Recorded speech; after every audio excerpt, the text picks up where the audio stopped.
The morning sun rose over New Haven like any other day, but this would be the last normal sunrise the colonists would ever see. Jake Morrison stood on his front porch drinking coffee and watching the wheat fields sway in the gentle breeze. The golden stalk stretched as far as the eye could see across the valley floor. 3,000 people called this place home, and they had built something beautiful here on the edge of human space. Jake had been the planetary administrator for 5 years now, and he loved this quiet life. The colonists were good people who had come here to escape the crowded cities of the core worlds. They wanted to farm and raise their families in peace. There were no factories or military bases on New Haven, just farms and small towns scattered across the continent. Lisa Carter was already at work in the engineering building, checking the power systems that kept the colony running. She was 28 years old and had moved here 3 years ago after finishing her studies. The work was simple but important, and she enjoyed fixing things and keeping the machines running smoothly. Today she was supposed to check the communication array on the hill above town. Danny Walsh was loading his truck with supplies for another day of farming. He had been a Marine once, but that was 15 years ago before he came to New Haven to start over. Now he grew corn and vegetables on 100 acres outside of town. His military days seemed like a lifetime ago, and he preferred it that way. The only reminder of his old life was the hunting rifle he kept in his truck. The first sign of trouble came from the sky. Kevin Brooks was working in the communication center when his instruments started picking up strange signals. Large objects were approaching the planet from deep space, and they were moving fast. Kevin tried to get a clear reading, but the signals were unlike anything in the human database. Jake Morrison was still on his porch when the ships appeared. They came out of hyperspace like thunder and blocked out the sun. Massive red vessels hung in the sky above New Haven, and more kept appearing. Jake dropped his coffee cup and ran inside to call the emergency council meeting. The Korthak ships were beautiful in a terrible way. Their hulls gleamed like fresh blood in the sunlight, and energy weapons bristled from every surface. Commander Vextal stood on the bridge of his flagship looking down at the human world below. This was his third conquest this year, and he expected it to be as easy as the others. The Korthak were warriors born and bred for battle. They stood 8 feet tall with thick armored skin that could stop small weapons. 4 powerful arms made them deadly in close combat, and their technology was centuries ahead of human science. Vextal had conquered 12 different species, and humans would be number 13. The first attack came without warning. Bright beams of energy lanced down from the ships and struck the communication towers and power stations. Explosions lit up the morning sky as the colony's defenses were destroyed in minutes. The humans had no military ships or heavy weapons to fight back with. Lisa Carter was thrown to the ground when the engineering building was hit. Sparks flew from damaged equipment and the lights went out. She crawled toward the emergency exit as more explosions shook the building. Outside, she could see people running in panic as more energy beams struck targets across the settlement. Jake Morrison tried to coordinate an evacuation, but the communication systems were down. He sent runners to the other towns, warning them to flee into the forests. Most of the colonists were farmers and workers with no military training. Their only hope was to hide until help arrived. The Korthak landing ships descended like falling meteors. They were smaller than the main vessels, but still massive compared to anything humans had built. Doors opened in their sides and alien soldiers poured out onto the landing fields. The Korthak troops moved with deadly precision, clearing buildings and capturing anyone they found. Danny Walsh was driving back to town when he saw the landing ships. His old Marine instincts kicked in, and he knew this was an invasion. He turned his truck around and headed for the forests on the far side of his farm.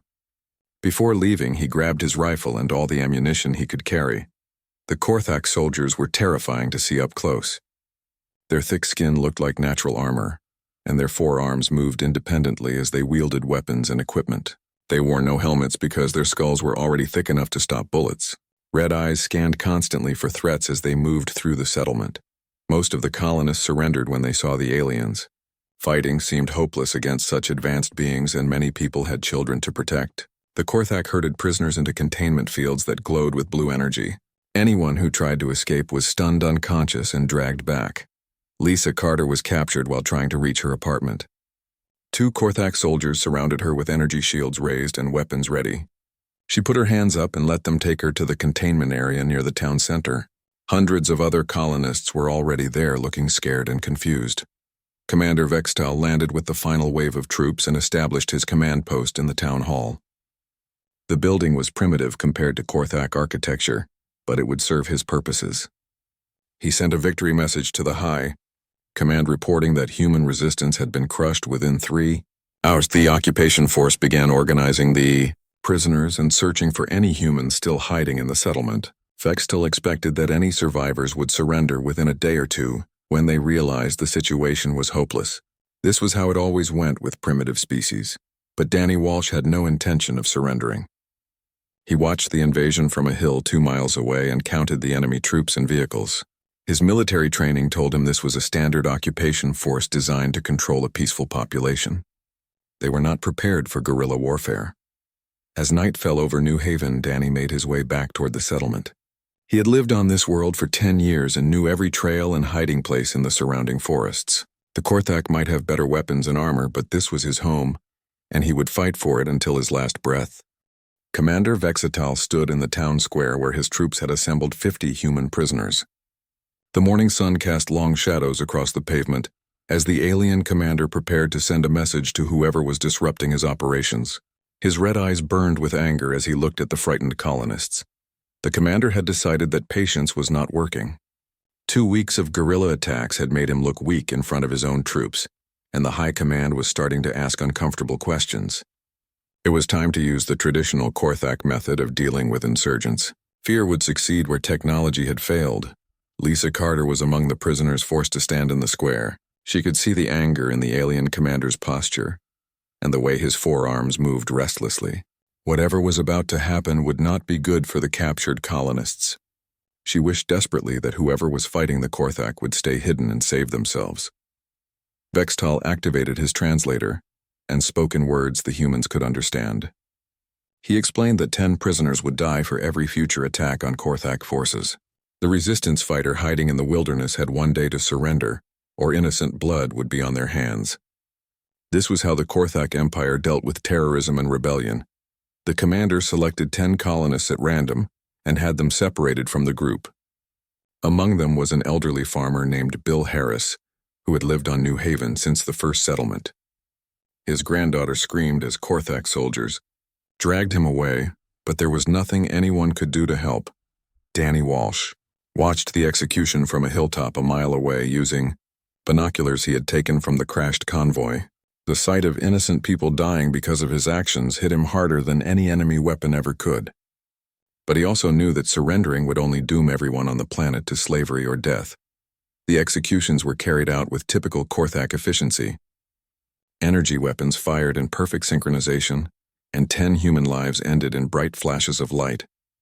The remaining prisoners wept openly while alien soldiers stood guard with weapons ready. Commander Vextal announced that this would happen again if the attacks continued. But instead of breaking Danny's spirit, the executions only made his anger burn hotter. These aliens had come to his world uninvited and murdered innocent people. They thought fear would make humans weak, but they had never faced a human who had nothing left to lose. Danny began planning his response immediately. That night he struck harder than ever before.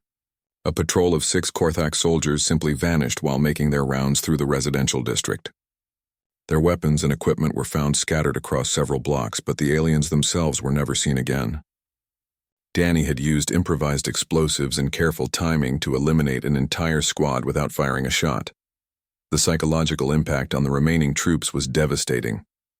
Korthak soldiers began refusing to patrol alone and demanded additional backup for routine operations. Their confidence was shattered by an enemy who could strike anywhere and disappear like smoke. Some of the younger troops whispered that they were fighting ghosts instead of humans. Commander Vextal ordered another round of executions, but this time Danny was ready. As the alien commander prepared to murder more prisoners, a series of explosions rocked the main base.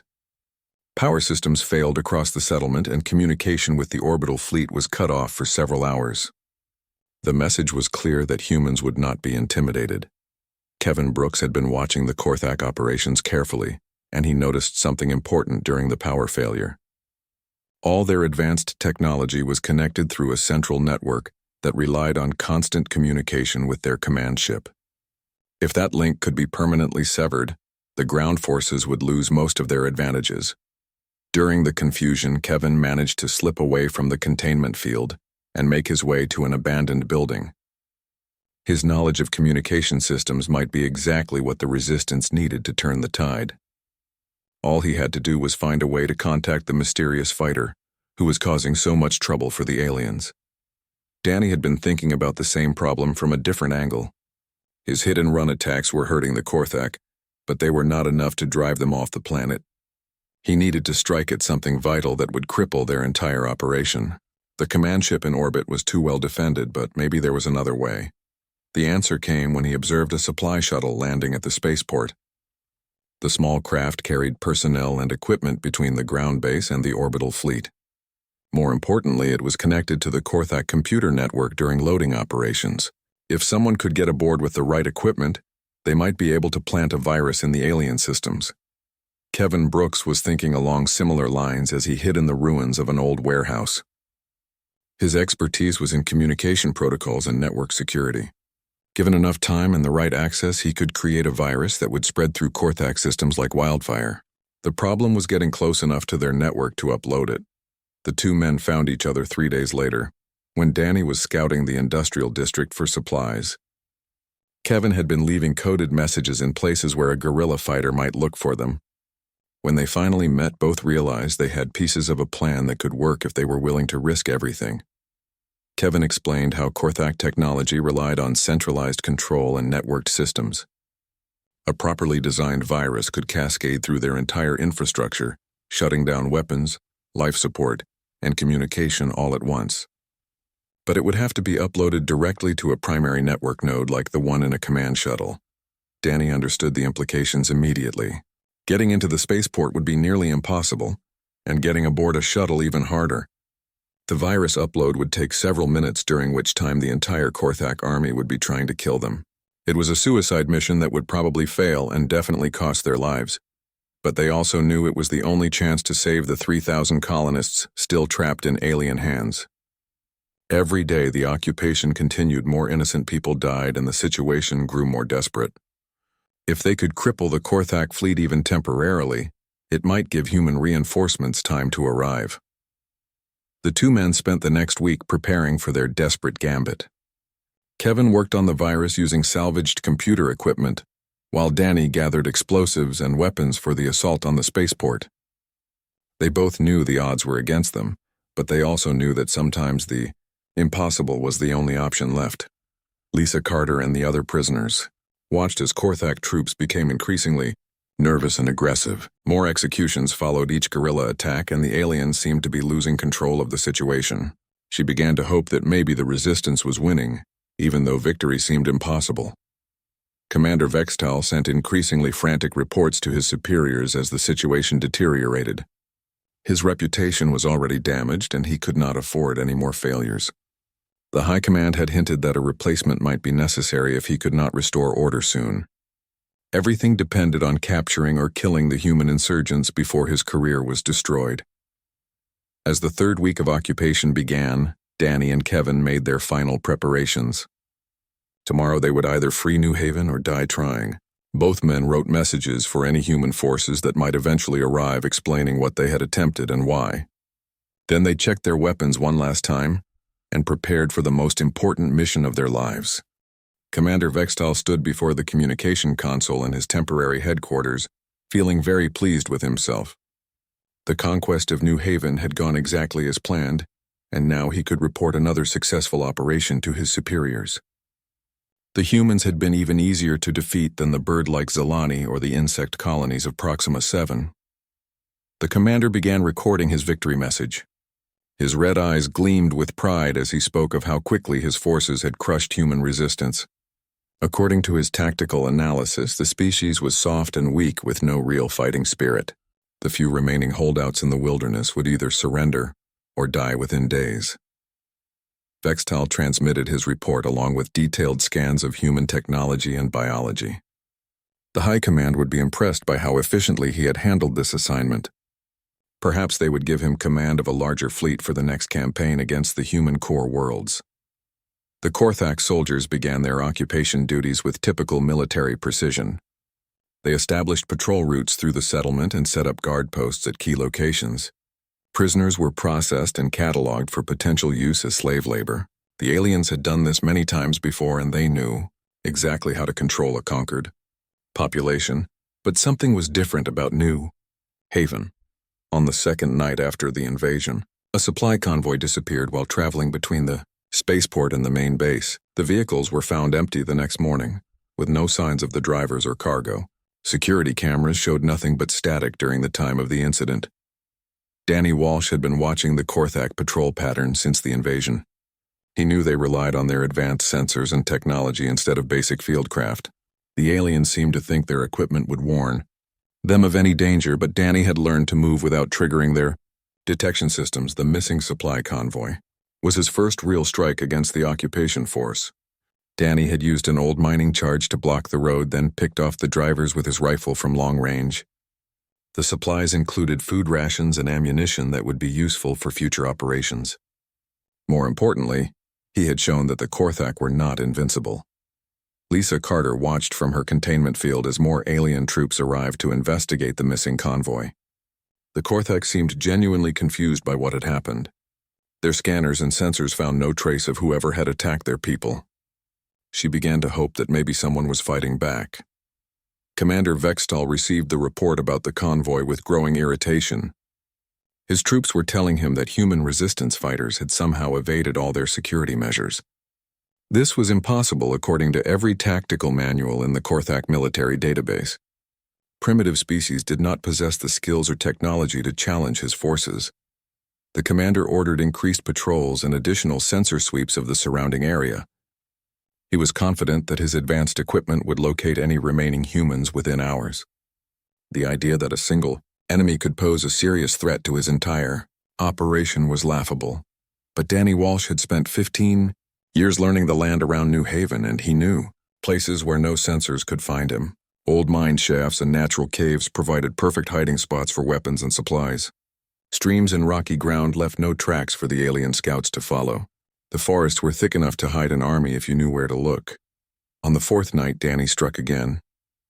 A communication relay on the edge of town suddenly stopped working during the midnight shift change. The Korthak guards found the equipment destroyed, and their replacement knocked unconscious. Again, there was no trace of who had done it or how they had gotten past the security perimeter. The pattern continued for the next week. Supply deliveries were delayed by damaged roads and destroyed bridges. Guard posts reported equipment failures and missing personnel. Communication lines suffered mysterious malfunctions at the worst possible times. Each incident was small by itself, but together they created a growing sense of unease among the occupation. Troops Vextal found himself spending more and more time studying tactical reports instead of planning the next phase of the conquest. His subordinates were reporting impossible things like humans who could become invisible and weapons that left no traces. The commander knew these stories were exaggerated, but something was definitely happening. The Korthak soldiers were trained for direct combat against conventional military forces. They expected enemies to fight with organized units and standard tactics. A single guerrilla fighter using hit-and-run attacks was outside their experience and training. Their heavy armor and energy weapons were useless against an enemy they could not see or predict. Danny Walsh used every trick he had learned during his Marine service, plus a few new ones adapted to local conditions. The colony's farming equipment became improvised weapons and tools. Irrigation pipes could be turned into explosive devices, and fertilizer made excellent raw materials for homemade bombs. The aliens had no idea how dangerous human agriculture could be. Kevin Brooks was still alive in the containment field, and he started paying attention to the guard rotations and security procedures. As a communications specialist, he noticed patterns in how the Korthak organized their operations. Everything was controlled from the command ship in orbit through relay stations on the ground. If someone could disrupt that connection, the entire occupation force would be in serious trouble.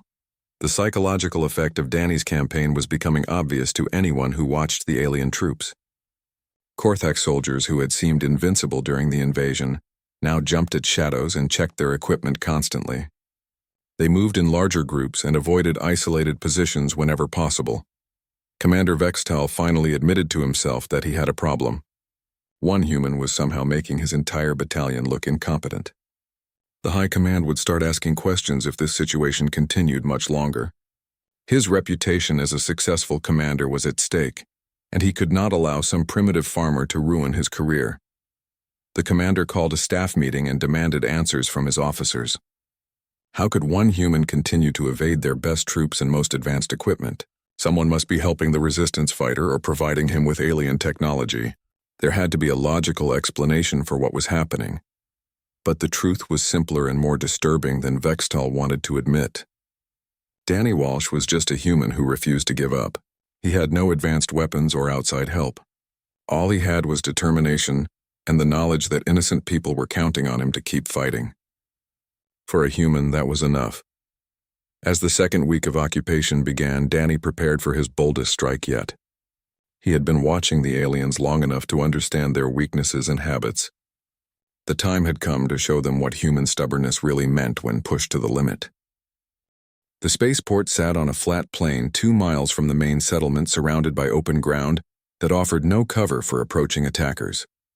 Korthak engineers had chosen the location specifically to prevent exactly the kind of assault Danny Walsh was planning. Sensor towers ringed the facility and energy barriers protected the landing pads where supply shuttles came and went every few hours.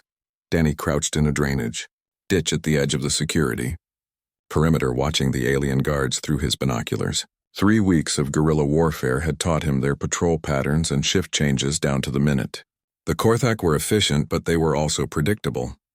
That predictability was about to cost them everything. Kevin Brooks waited in the abandoned communications center a mile away with his jury-rigged computer system and the virus that could bring down the entire occupation force. The program was designed to spread through Korthak networks like a digital plague, shutting down their weapons and life support systems. All he needed was for Danny to upload it to a shuttle's computer core during the brief window when it was connected to the orbital fleet. The attack began at dawn when the morning supply shuttle was preparing for departure. Danny had spent all night crawling through the drainage system that carried rainwater away from the spaceport. The tunnels were narrow and uncomfortable, but they brought him right to the heart of the alien base without triggering a single sensor. He emerged from a maintenance hatch 50 yards from the landing pad, where the shuttle was being loaded with supplies and personnel. 2 Korthak guards stood between him and his target, but they were looking outward for threats from the wilderness. None of them expected an enemy to appear from beneath their feet. Danny's first shot took down the nearest guard with a clean headshot from his hunting rifle. The second alien spun toward the sound but caught an explosive charge in the chest that sent him flying across the landing pad. Alarms began wailing throughout the spaceport as more guards rushed toward the disturbance. The human ran toward the shuttle as energy bolts scorched the air around him. His military training kept him moving in an unpredictable pattern that made him harder to hit. A plasma burst grazed his shoulder and spun him around, but he kept going. The shuttle's boarding ramp was only 30 yards away. Commander Vextal was in his command post when the alarm sounded. His tactical display showed explosions and weapons fire at the spaceport, along with multiple intruder alerts. After 3 weeks of hit-and-run attacks, the human insurgent was finally making a direct assault. This was exactly what the Korthak commander had been waiting for. The alien leader grabbed his personal weapons and armor, then raced toward the spaceport with his elite guard unit. Today he would finally face his tormentor in open combat and prove that Korthak warriors were superior to any human. The insurgent had made a fatal mistake by abandoning stealth for a frontal assault. Danny reached the shuttle's boarding ramp as more Korthak troops poured onto the landing pad. He ducked behind the landing gear as energy bolts sparked off the hull around him. The virus upload device Kevin had given him was strapped to his chest along with enough explosives to level half the spaceport. Inside the shuttle, he found the computer access port Kevin had described. The upload process would take 5 minutes, during which time he had to hold off the entire Korthak garrison. Danny connected the device and started the transfer, then turned to face the aliens coming up the ramp. The fighting inside the shuttle was brutal in close quarters. Korthak soldiers had advantages in size and strength, but the narrow corridors limited their mobility.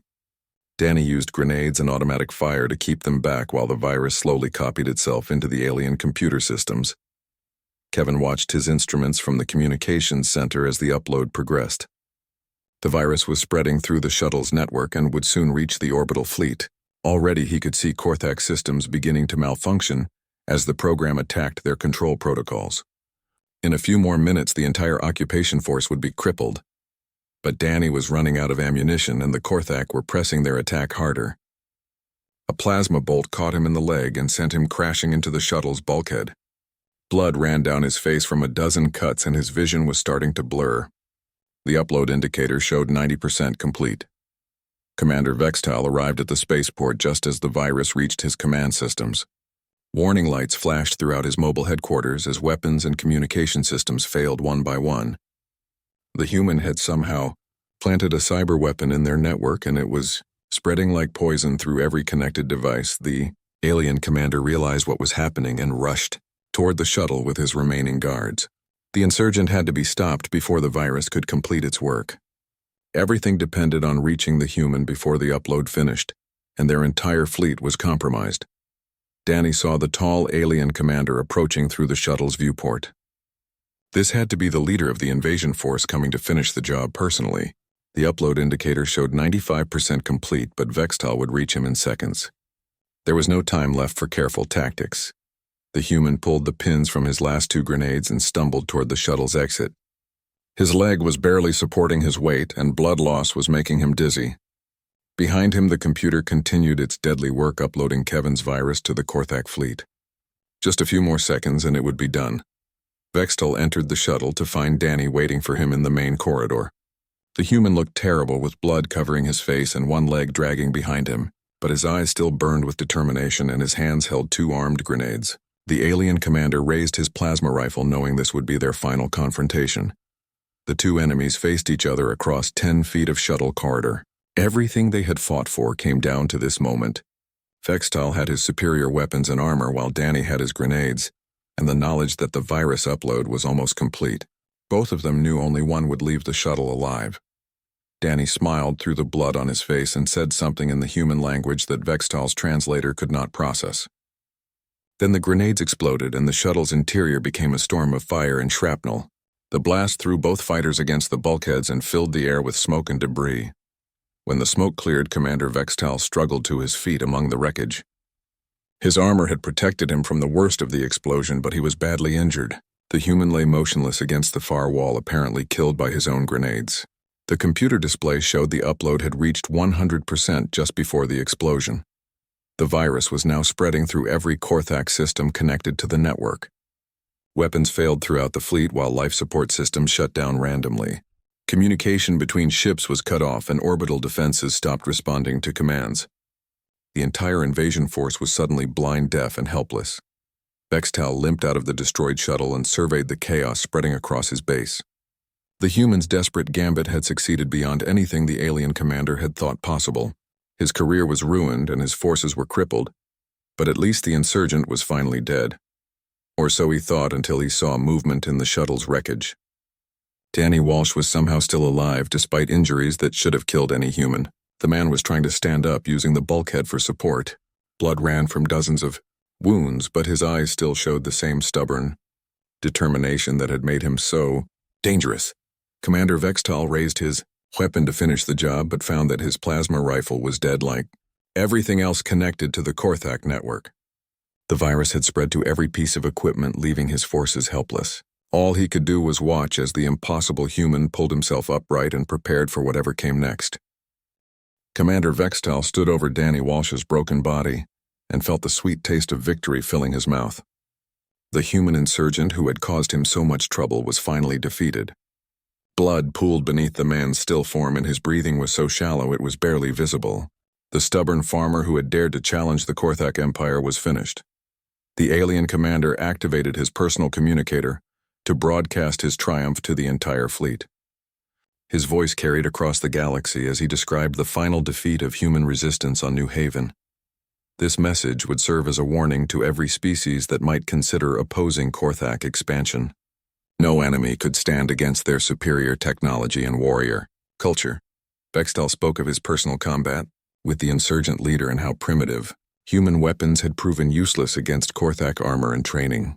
The terrorist who had been hiding in the wilderness like a coward was now dead at his feet. Order would be restored to New Haven, and the conquest would proceed as planned. The broadcast was being recorded for distribution throughout known space. Other species would see what happened to those who resisted the Korthak Empire. Fear was often more effective than weapons when it came to controlling inferior civilizations. This human's death would prevent countless future rebellions. But as Vextal delivered his victory speech, movement caught his eye. Behind him in the wreckage of the shuttle, something was stirring. The alien commander turned slowly, not believing what his sensors were telling him. The human he had just described as dead was somehow pushing himself up from the deck. Danny Walsh's body was a map of pain and injury. Plasma burns covered his arms and chest while shrapnel wounds leaked blood onto the shuttle floor. His left leg was barely functional and his vision kept blurring from concussion. By every measure of medical science, he should have been dead 10 minutes ago. But Danny was not dead and he was not finished. 3 weeks of guerrilla warfare had taught him that sometimes the only choice was to keep going, when stopping meant everyone you cared about would die. The colonists in the containment fields were counting on him. Lisa Carter and Kevin Brooks and all the others who had trusted him to fight for their freedom. The human placed his hands against the shuttle's bulkhead and slowly pulled himself upright. Every movement sent waves of agony through his damaged body, but he refused to fall. His legs shook with the effort of supporting his weight, but somehow they held. Blood ran from his mouth as he turned to face the alien commander. Vextal felt something he had never experienced before in decades of conquest and warfare.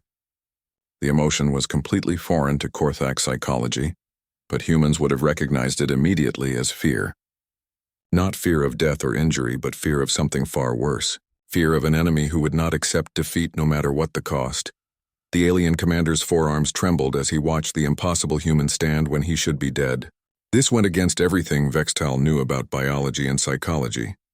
Inferior species were supposed to surrender when faced with overwhelming force.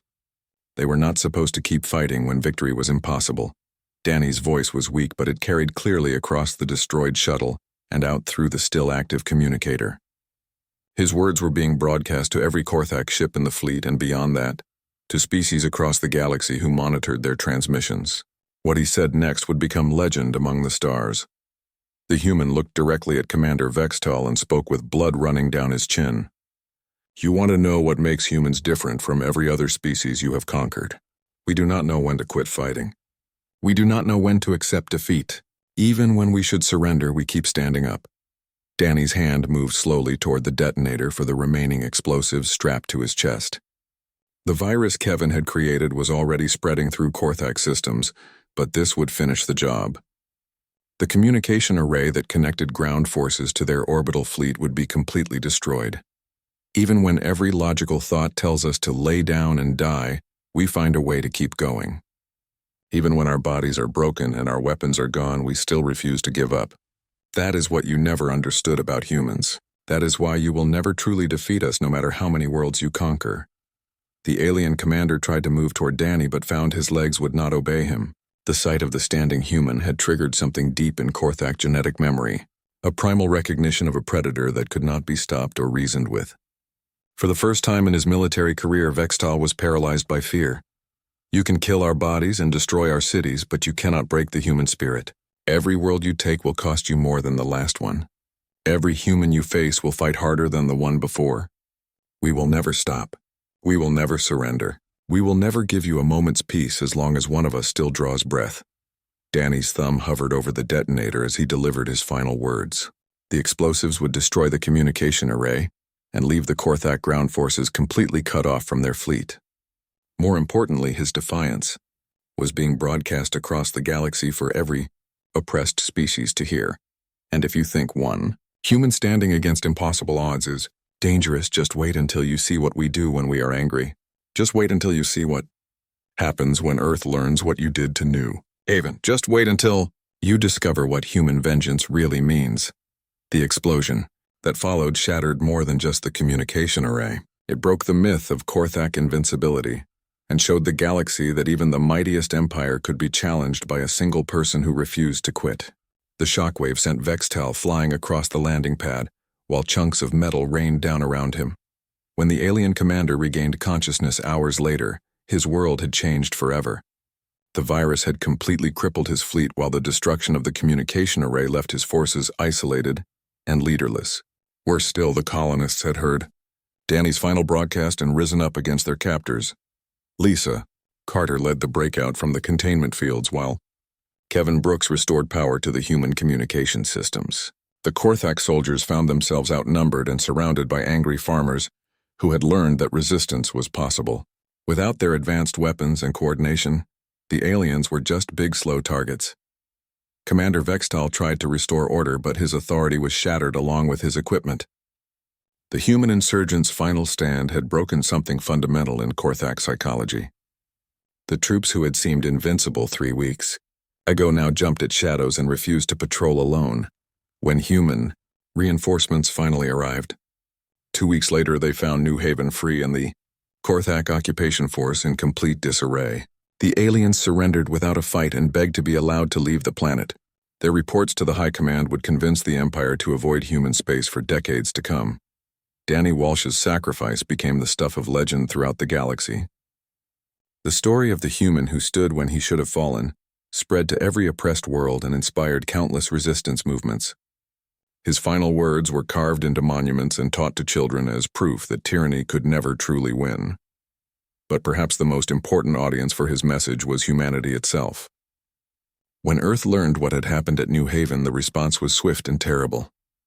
The human fleet that arrived in Korthak space 6 months later carried weapons designed specifically to counter alien technology. The Empire that had conquered dozens of species found itself being pushed back by farmers and shopkeepers who simply refused to accept defeat. The war that followed would last for years and cost millions of lives on both sides, but it began with one man standing up when everyone else had fallen down. It began with Danny Walsh proving that sometimes the most important victory is simply refusing to surrender, no matter what the odds.